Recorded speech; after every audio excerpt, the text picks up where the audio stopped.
Business Storytelling Show with Christoph Trapp.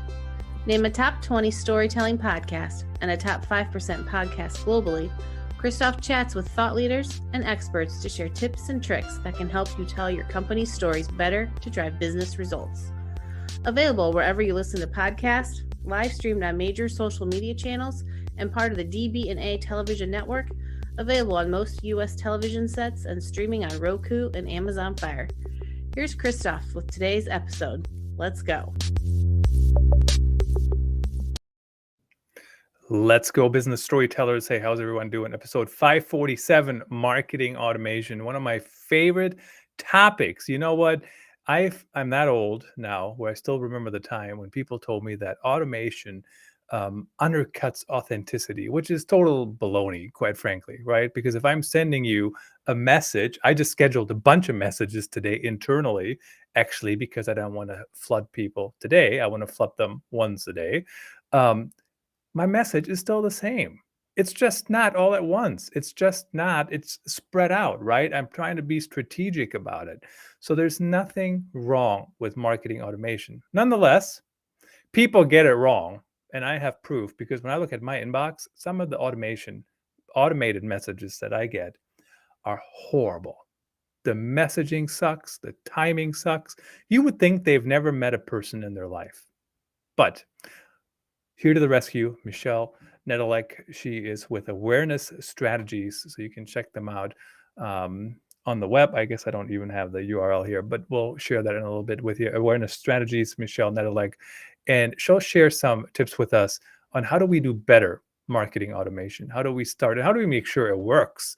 And what if we get feedback that it's not working? So, Michelle, really happy to have you on the show. Welcome. Welcome. I am super excited to be here. Thank you. We mastered the fist bump. That's the only and first and only hurdle on this show. Really appreciate you coming on. So you certainly heard my rant just a little bit there. And, there's a lot of people that get automation wrong. And I think you and I have only communicated through my automation because I'm pretty sure every email I've sent you, except maybe the first one, has been automated. Just remember, we have a podcast tomorrow. Just remember, I'm going to start promoting it tomorrow. If you have a different headshot, send it to me. I don't do any of that manually anymore. That's triggered by time and when we're going live and those things. But what are you seeing out there? What's working with automation and where are people struggling? Well, and it is a colossal issue, as you know, and I think as everybody knows when they open up their email. And it is so true. I think a lot of people correlate automation with, let's just put it out there. And the difference is they need to back up the bus and go, okay, who is my ideal client? Who am I talking to? How am I talking to them? How am I getting their interest? And is it really interesting to them? So a lot of people think that if I just put something out, it's good enough. And done is the new perfect. I will give you that. But then you want to start looking at, okay, how do I improve it? So if we're looking at what kind of messages or what kind of things should I start automating, as you pointed out, it's the things that you do repeatedly that you just don't need to do every time the exact same way. So as my father used to say, if you do it once as an accident, twice as a mistake, 3 times it's a habit. Anything you've done 3 times or more, you can figure out how to automate it, whether it's doing it through a PDF, an image, a video, an email, anything like that you're doing repeatedly. A computer can do much more accurately. They know exactly when to send it, how to send it, where to send it. Now, when people put the dates and times in, that's when the flaws start to happen. But if you allow people to do the things that they do well, which is somewhat flawed, it allows them to do the things that are spontaneous, the things that are creative, the things that are quote unquote not perfect. People are awesome at being not perfect, which allows them to make conversations, which allows them to articulate their ideas spontaneously. Anything else, though, can be automated. And we've all seen it with Facebook profiles. When you go in there and you go, hey, I have a question, they go, here's our hours of operation. You would never do that to somebody in person, so there's no reason to do it automated. But what you can do, even with Facebook business, is, hey, I see you have a question. How can I help you? Or, hey, how can I help you? And they go, what are your business of hours of operation, and then you give it to them, and then it becomes more conversational. So as software is becoming more robust and able to have complex conversations, it allows us to then comply with that. The issue with that is that as soon as things get complex, most people will turn off and go, okay, I don't get it, I don't understand, and they don't have the wherewithal to go through it. And that's where we come in, because we have techies that will go through, they test, they look at it. Does this make sense? Is this a normal conversation? How do we refine it and get into the details of if this, then that, which most people are allergic to. Well, I mean, it's, you know what, it's a whole different level of thinking, right? And even back in my career, is I had a lot of email rules, and now I barely use email, quite frankly, because I'm working fairly internally, at the company I work at, and it's all on Slack, right? So I email some, but not a lot, because I'm mostly talking to people internally. But I used to have a lot of rules on email. Here's what happens when this happens and whatever. And every once in a while something wouldn't work, and you were like, why is it not working? And of course it's not because it's not working. It's not working because I did a wrong trigger somewhere, right? So I got to figure out what that is, or one word meant something different and I misinterpreted it, for example. But when you talk about automation, so when you do things more than 3 times, so that's what I've done with this podcast, right? I send out reminders automatically after the show. They get another reminder. Here's where the show is, whatever. And that's automated, right? My SEO, I just got the Wincher, I think it's Wincher plugin on my blog, christophtrap.com, and it automates everything for me. In fact, it sends me emails when a keyword goes up and down and when I've already used it and all these other things. And that works for me. But how do I decide when to start automation? Oh, before you answer that, the other thing I was going to mention on AI, I've talked to way more chatbots in my lifetime, Michelle, that say crap to me like, I don't know what that means. Can you please rephrase? And I'm like, I'm literally using what anybody in North America would say in that instance. You need to learn my language. What are your hours? Right? What are your hours? Like, you should tell me. You should understand that.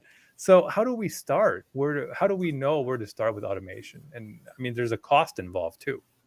There is a cost involved. And with our clients, they tend to get to a certain size and they realize that they've piecemealed everything together, and they create what I love to call Frankenware, where you have a little bit of this and a little bit of that, and something's going on here, and then somebody does an update, and then the whole system crashes and falls apart. That's when we step in and go, okay, this is, your love affair with Frank is over. We have to straighten out your systems. And so we tend to use more robust software that does a lot of things. It's very confusing to most people, but because we are the tech side of things and we're looking at it from a tech perspective, that we can manage those systems for you. And granted, you want to be at a certain size to be able to do that. But it's just when, as an operator of your business, things are just becoming too cumbersome. You have to look at it, not what can I afford to pay for now, but what is my 1-year plan? What's my 5-year plan? How do I want to build this out? And how do I monetize on that? And that's what we help people do, is we bring them in and we'll either work with them on a blueprint if they're a smaller company and they just need to get their tech straightened out, or if they're a larger company, meaning, kind of the $1 to $20 million phase, we'll take them through a roadmap, which will build out their 5-year plan to help them to really structure what needs to be in place where. So my partner in business and pleasure, as we like to say, it has 40 some odd years of tech experience in the software development and the software project management side of things, and being able to help businesses figure out what they really need to do from a software perspective in order to get the tasks done. So we've just brought that into small businesses so that they have the same kind of CIO resources that can look at the business and go, okay, here's how we need to start. Here's the hub. Here's how we're going to add things into it in order to make your life easier. Things like automating if you have a membership site, and the credit card payments, that tends to be the bane of everybody's existence. Nobody wants to phone somebody and go, hey, your credit card's declined. What do you want to do about it? You should really quit spending more money. We don't want to have those conversations, right? We just want to email and says, hey, we've tried. Would you like to enter a new credit card number or a new expiry date? And they just click a button. They put in their info. They hit submit. It's done. Everybody's happy. That kind of automation can One, save you, $500 a month from having to pay somebody to do that kind of stuff. That pays for your system right there. And then you add on top of it all the other amenities that it might be able to provide. And you start looking at your business a little differently. Okay, how do we give people the jobs that they want to do, that they like to do, and give automation the jobs that it does really well 24/7, doesn't ask any questions, and just runs on repeat. And when we're looking at things like affiliate commissions, that one's a huge one that nobody wants to figure out and calculate. And you want to be able to know who gets paid what, when, where, how. The emails that you send out, you've already mentioned that a few times, that when we start looking at, if we're just delaying emails and somebody's bought something already and we're still promoting to them, it becomes really annoying. And we don't want to annoy our prospects. We want to give them their ideal journey. So we're looking at your ideal client's ideal journey so that you're honing in all of your attention, your time, your money into one single path for that ideal client. So that when we've got the perfect messaging, we've got the perfect timing, we've got everything is working so that you're maximizing your conversion rate, then you can start to look at, okay, what else can I do in my business? But until that happens, people are throwing kind of the proverbial spaghetti on the wall, trying to figure out what's going to work and what's not going to work, when somebody with experience can come in and help you look at your marketing, look at your IT, and together we go, okay, here's what this plan is. Everything is focused on this for the next year. Let's go make some money. Let's go make this happen. And then from that place of more abundance, more money coming in, more profitability, then you have the ability to make more decisions to what else do you want to do, as opposed to what can we do? And everybody's hands are up in the air going, I don't know. I haven't figured this thing out. There's a software thing that does that. So how, I mean, very interesting. And how do you, when it comes to automation and you make a plan, whether it's 1 year, 3 years, 5 years, whatever, how do you figure out what that should be? I mean, I'll give you an example. And this is not even automation related, but just technology in general, right? My girls play softball, and we created Facebook pages for each of the teams. And the reason we did is so we could live stream the game to the Facebook page. It was by far the easiest way to do it, right? Yeah. And so now, as they move up in the program, one is now, moved up to a different team. And somebody said, are we creating a Facebook page? And I said, I don't think so. I think what we'll do is we'll just live stream to the Game Changer app, which is now a thing. You can live stream and all the stats are in one thing, but that wasn't a thing 2 years ago or even 18 months ago. So stuff changes all the time. Talk to me about, I'm a big fan, like let's have a plan, high level plan. Here's what we want to do, whatever. But how deep do we want to go when it comes to technology? Because by the time I get to 6 months from now, who knows what has changed? When I started this podcast, Michelle, forget about live streaming. That wasn't even in the discussion. It was way too difficult, way too hard, didn't make any sense.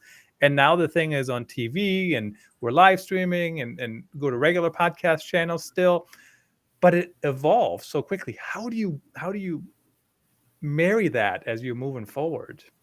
Nice. Well, to answer your question, honestly, I don't. My partner does in business. That's why I leave all that stuff to the tech side.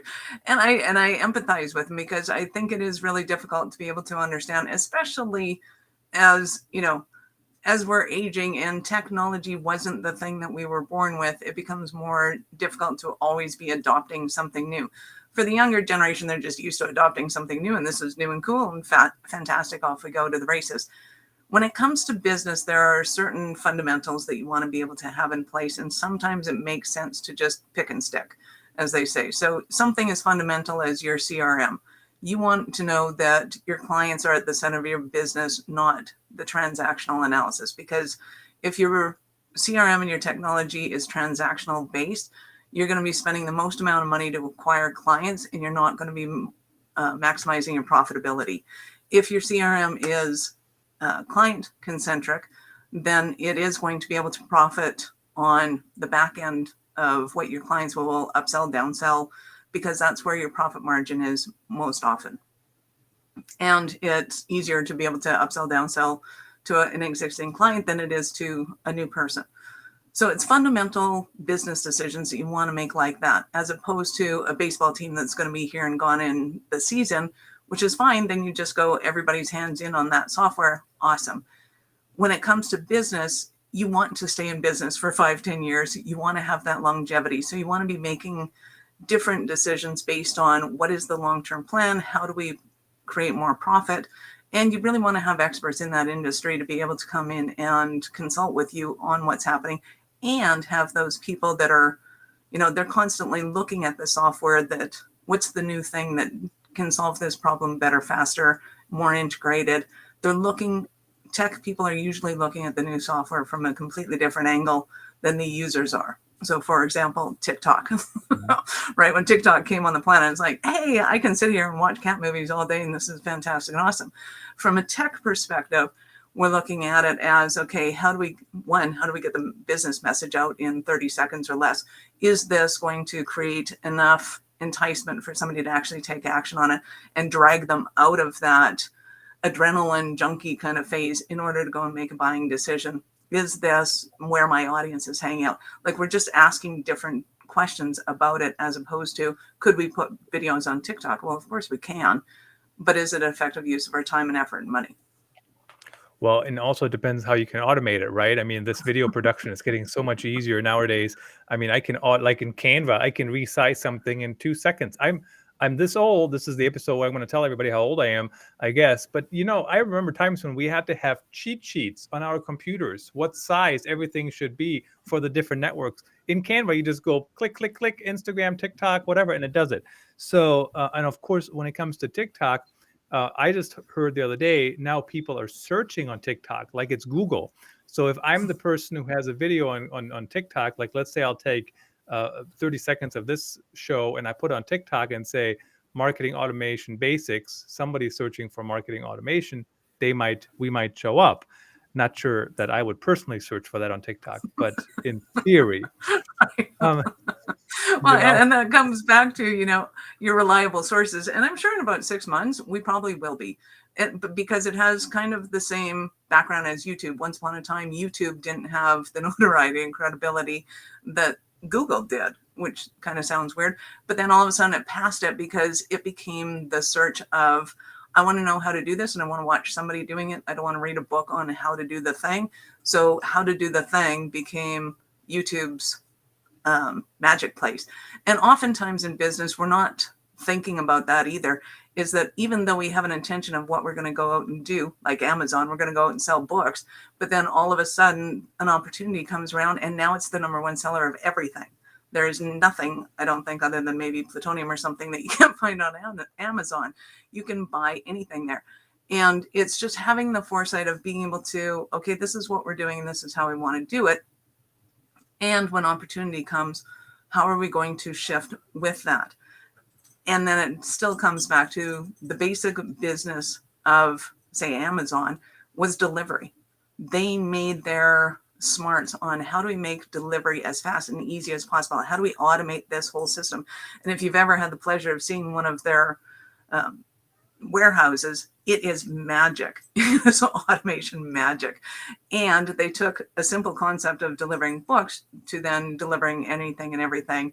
And sometimes now you think about it and gets delivered to your front door, which is kind of weird and creepy, but they have the technology in place to be able to support that. And the same thing happens in our businesses. We want to understand the fundamentals of business, not what's the fastest, easiest way to do it right now, but what is the foundation of what we do. And then we can make those pivots when the opportunity arises. So Amazon certainly has become the go-to for me as well, and part of their Amazon influencer program. And so anything I can buy on Amazon instead of somewhere else, I'll buy it there if it's for the only reason so I can do a video about it later. And then, products sometimes pay for themselves or more. But that also reminds me, you mentioned affiliate commissions earlier. And my philosophy is anybody that reaches out to me, they want to pay me in commission. I'm not interested, like, at all, honestly, because unless it's Amazon, Not even right? Amazon? That's very different. Not even your clients? On Amazon, I will take commissions. But anybody else, unless they have a rock star system that works well, like, absolutely no. And most of these companies don't. They want to do it by hand. They want to do it whatever. And I just don't have the time to it costs me more time to verify what you sent me is correct. But how do companies get there? And then once they actually do it, Mhm. I think you hinted that a little bit, is you still have to supervise the computers that are automating our tasks, do you not? Or how does that look? Oh, yeah, absolutely. I mean, even if you look at Amazon's warehouse, there's still managers managing the software, making sure that everything's going appropriately, and that when there is something going awry, that somebody's there to look at it and go, okay, why did that go awry, and how do we fix that? The issue isn't do we still have to maintain it, it's more who do we get to maintain it. And if somebody was looking at it like, hey, Mary Beth, come over here, can you go and check this out and see what happens, you're probably not going to get the same results as if you're looking at somebody that understands computer systems and going, hey, can you look at this and see why this went awry. And the exact same thing happens within our business. So to your point on affiliate marketing, if somebody is doing things by hand, like, hey, I'll set up a web page, and if anybody goes there, and then that whole process becomes manual. So that's not an automated process. Whereas if you have the right systems in place, and we happen to use a product called Keep Max Classic, which is formerly Infusionsoft, which is one of the most robust systems next to Salesforce. But Salesforce is for companies with over 100 employees. They are the kind of forefathers of that space. And in the small business space, Infusionsoft or Keep Max Classic is still kind of the most robust system. Automatically takes care of those affiliate pages and the linking, and you can customize it as to how you want it to track people and, first found, last found, whatever it was. All of these business decisions come back to what's the software you're using? Is it integrated? Is it actually automated? Or are you including manual processes because you have so many add-on pieces of software that it's not an integrated system? And that's where things start to fall apart. And frankly, one of the reasons why we want to look at doing a discovery call with somebody like us to be able to say, hey, this is what we got going on. How do we fix this? And you're not going to a VA and going, hey, can you take this stuff off my plate and figure out how this works? You're going to a professional that understands how business operates, how marketing operates, how digital marketing operates, and then how the tech can fit into that. So it's a lot of specialties into one. And when you have the ability to bring that into your business, it just makes sense to do so. What I also like about talking to people is everybody has slightly different strategies, right? So, for example, my strategy, I'm not a podcaster, even though the podcast is pretty successful, but I tie it all in with live streams, right? And articles and now TV, which is why we're at 26 minutes.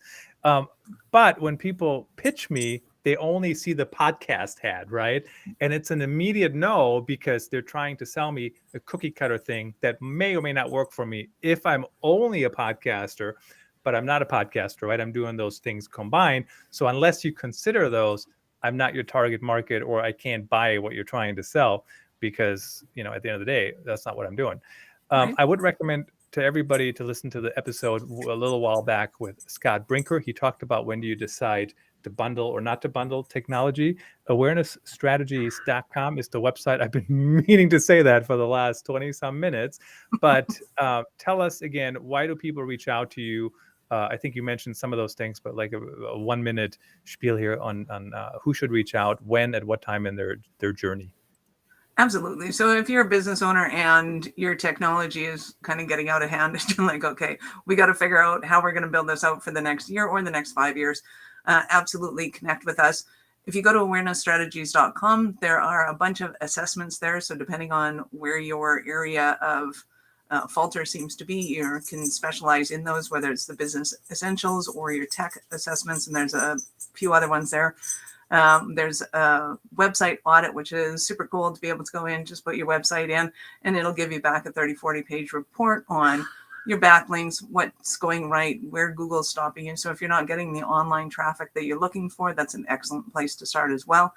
And basically at the end of those, if you're still wanting to look at kind of how does this help me build my business, absolutely book a discovery call with me. I'm happy to answer any questions you have and actually strategize with you, and you can take that away with your team, or you can look at whether or not we're a good fit, or I may have some suggestions on who might be a good fit for you, because we do like affiliate marketing. I have 100% closing because I know somebody that can help you if it's not us.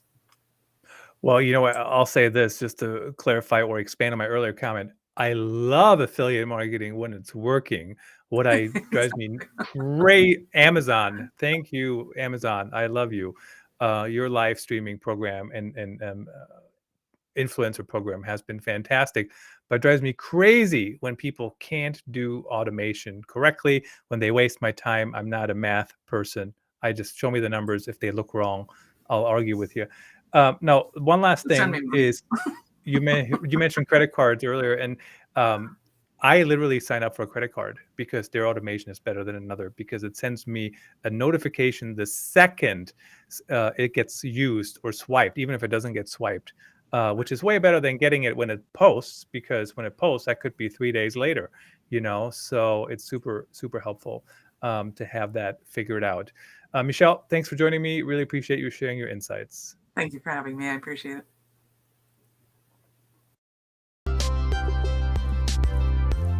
That's a wrap. Thanks for tuning in. Please rate and review our show on your favorite podcast channels. And don't forget to share this episode with your networks. We appreciate you. Until next time, let the best story